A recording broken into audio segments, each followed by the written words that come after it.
Voici le tag que j'ai moi-même peint sur cette maison pour démontrer la dangerosité des lieux. Nous voyons le mur qui bombe et la maison qui risque de s'écrouler d'un moment à l'autre.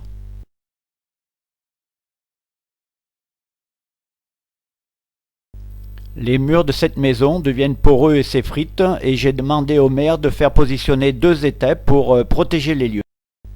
Village de caractère qui n'est même pas mis en profit alors qu'il devrait tout rénover pour attirer les touristes et devrait être aussi connu que Monaco, Bormes-les-Mimosas et même Rome.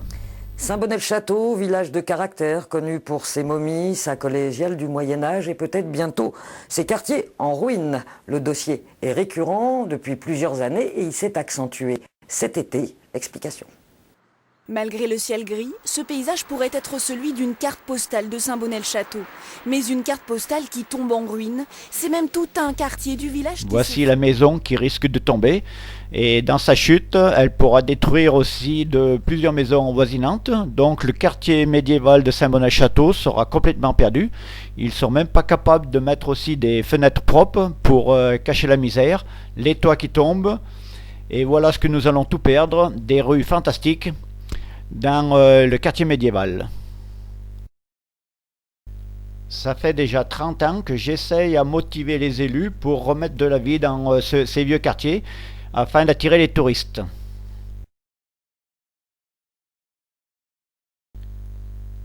Voici la châtelaine, la protectrice de la ville.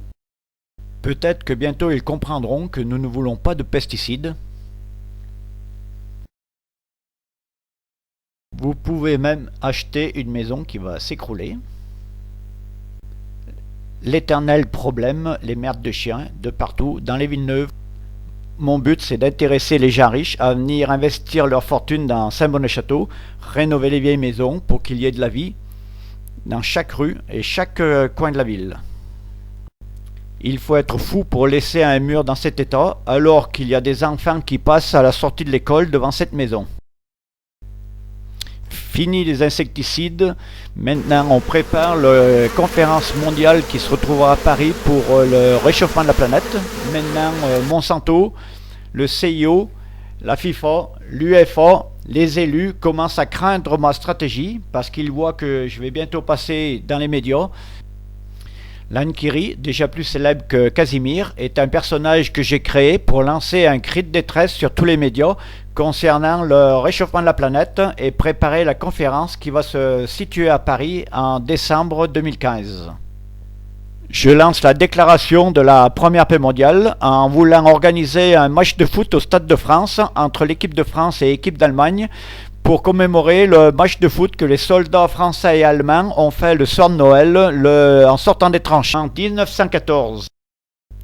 Coca-Cola, Monsanto, la FIFA, l'UEFA, les élus commencent à craindre ma stratégie parce qu'ils voient que bientôt je vais passer sur les médias du monde entier.